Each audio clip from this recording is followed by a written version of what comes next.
নমস্কার বন্ধুরা, কেমন আছো তোমরা? আশা করি সবাই খুব ভালো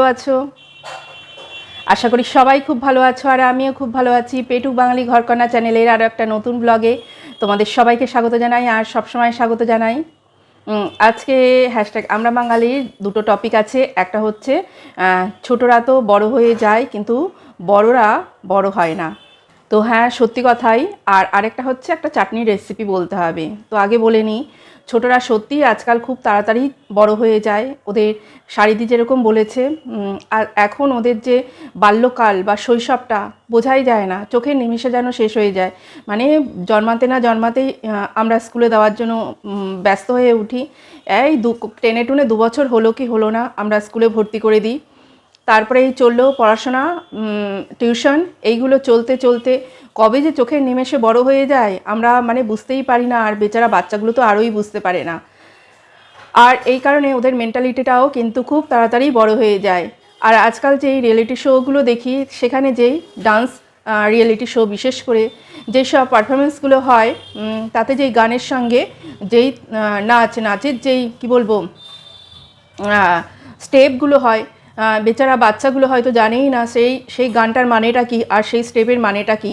তাদের যেরকমভাবে শেখানো হয় তারা সেই রকমভাবে শেখে, আর কিন্তু খুব সুন্দর করে তারা ওই গানগুলোতে তাদের স্টেপগুলো দিয়ে তারা নাচটা কিন্তু করে। কিন্তু সেই গানের যে মিনিং সেগুলো কিন্তু একদমই ওই বাচ্চা ছোট্ট শিশুটার সঙ্গে একদম যায় না। কিন্তু তারাও কি সুন্দর সেগুলো করছে। এর ফলেই কিন্তু বাচ্চাদের শৈশবটা আস্তে আস্তে খুব তাড়াতাড়ি শেষ হয়ে যাচ্ছে আর তারা বাচ্চা থেকে বড় হয়ে যাচ্ছে।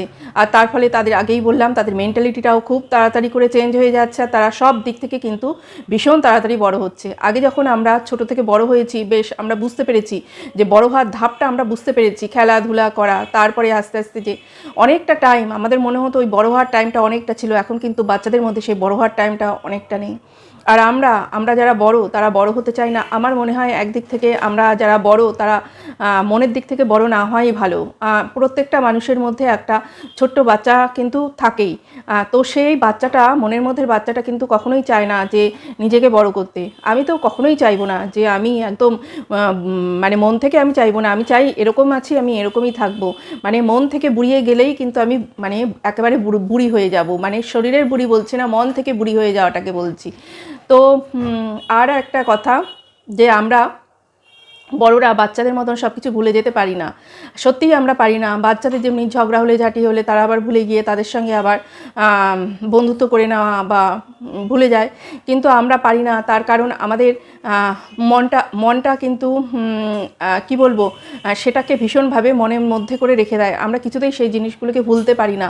তার জন্যই আমরা বাচ্চাদের মতন অত সহজে সব কিছু ভুলতে পারি না। বাচ্চারা কিন্তু সেই জায়গাটায় একটা খুব ভালো, যে তারা সব কিছু ভুলে গিয়ে বন্ধুত্বের হাত বাড়িয়ে দেওয়া, যার সঙ্গে ধরো আড়ি হয়েছে, ঝগড়া হয়েছে, তার সঙ্গে। আমরাও ছোটোবেলায় তাই করেছি, কিন্তু আমরা বড়রা পারি না, অনেকটাই পারি না সেটা। তো এই গেল একটা, বা প্রথম যেই টপিকটা সেটা। এবার আসি দ্বিতীয় টপিকে, যে একটা চাটনির রেসিপি। তো আমি আজকে বলবো, অনেকেই তো অনেক রকম চাটনির রেসিপি খেয়েছো।